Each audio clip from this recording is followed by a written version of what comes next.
आज की इस खास चर्चा में सभी का स्वागत है। आज हम बात करने वाले हैं राजस्थान की कृषि के बारे में।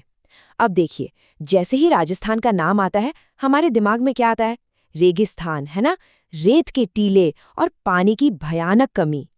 पर कहानी का एक दूसरा पहलू भी है जो बहुत ही कमाल का है।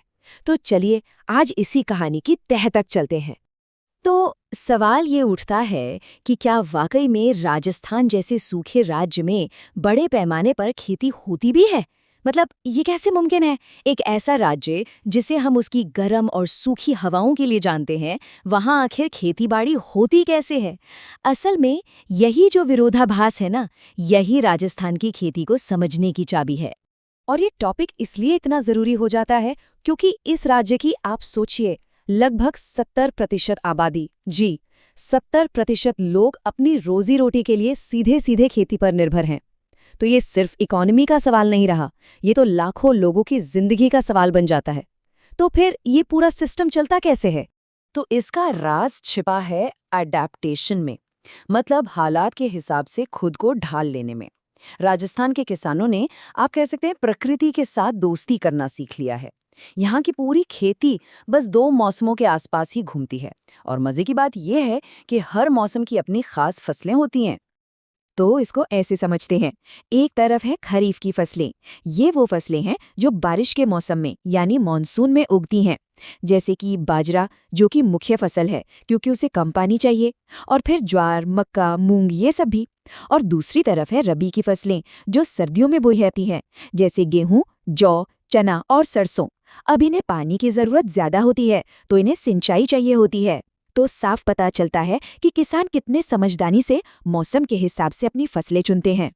और इसी सरसों की बात करें तो एक बहुत ही चौंकाने वाली बात सामने आती है। क्या किसी को अंदाजा है कि सरसों के उत्पादन में पूरे देश में राजस्थान नंबर 1 पर है? जी हाँ, बिल्कुल सही सुना। एक सूखा राज्य देश का सबसे बड़ा सरसों उत्पादक है। ये दिखाता है कि वहाँ के किसानों की मेहनत और उनकी समझ किस लेवल की है। अच्छा, अब यहाँ खेती करने के तरीके भी अलग अलग हैं। जाहिर है, जैसी जमीन वैसा काम। जो पश्चिमी इलाके हैं वहाँ होती है सूखी खेती, मतलब ड्राई फार्मिंग। यहाँ सारा जोर बारिश के पानी को बचाने पर रहता है। फिर जहाँ नहरें और कुएं हैं वहाँ सिंचित खेती होती है, मतलब पानी देकर फसल उगाना। और एक और बहुत ही स्मार्ट तरीका है मिश्रित खेती।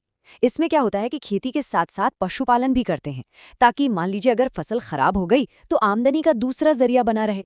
अब आते हैं उस एक चीज पर जिसके बिना राजस्थान की कृषि की कहानी अधूरी है, और वो है पानी। देखिए, पानी यहाँ की सबसे बड़ी चुनौती है, तो इसका सही मैनेजमेंट ही सबसे बड़ा समाधान भी है। ये वाकई में यहाँ की खेती के लिए एक जीवन रेखा है। तो सवाल ये है कि ये पानी आता कहाँ से है? भाई, मॉनसून तो है ही, लेकिन उसके अलावा सिंचाई के लिए 3 मुख्य साधन हैं। एक तो हो गई नहरें, फिर कुएं और ट्यूबवेल, और हाँ, पुराने जमाने के तालाब भी।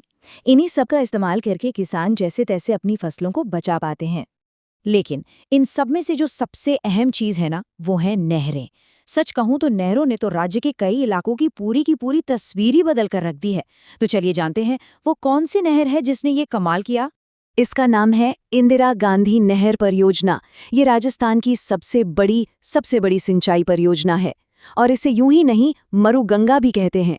इसे रेगिस्तान में जिंदगी लाने का क्रेडिट दिया जाता है। सोचिए, इस अकेली नहर ने लाखों हेक्टेयर बंजर जमीन को हरे भरे खेतों में बदल दिया। मतलब इंजीनियरिंग का एक जीता जागता चमत्कार है ये।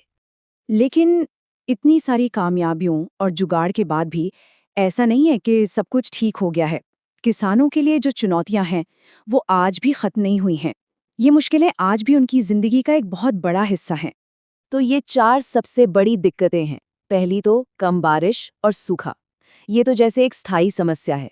एक साल सूखा पड़ा और पूरी की पूरी फसलें तबाह। दूसरी बड़ी मुश्किल है मृदा अपरदन, मतलब सॉइल इरोजन। इसमें होता क्या है कि तेज हवाएं चलती हैं और मिट्टी की जो सबसे उपजाऊ परत होती है ना, उसे ही उड़ा के ले जाती हैं। इससे जमीन धीरे धीरे बंजर होने लगती है। और आखिर में सिंचाई की कमी। हाँ, इंदिरा गांधी नहर है, पर उसके बावजूद आज भी ऐसे बहुत से इलाके हैं जहां किसान सिर्फ और सिर्फ बारिश के भरोसे बैठे हैं। पर कहानी यहाँ खत्म नहीं होती। अच्छी बात यह है कि इन चुनौतियों से लड़ने के लिए अब नए और मॉडर्न तरीके अपनाए जा रहे हैं। तो चलिए एक नज़र डालते हैं कि खेती के भविष्य को बेहतर बनाने के लिए आज क्या-क्या किया जा रहा है। तो सुधार के लिए ये 4 कदम बहुत ही ज़रूरी हैं।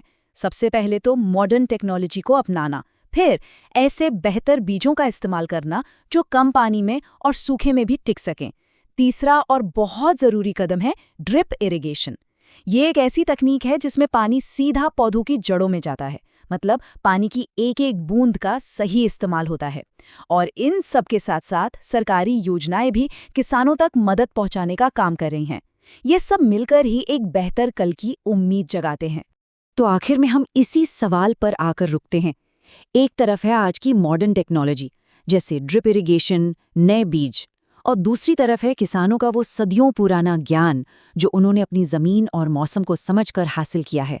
तो क्या इन दोनों के बीच एक सही तालमेल बिठाकर राजस्थान की खेती का भविष्य और भी सुनहरा बनाया जा सकता है? ये सोचने वाली बातें हैं ना?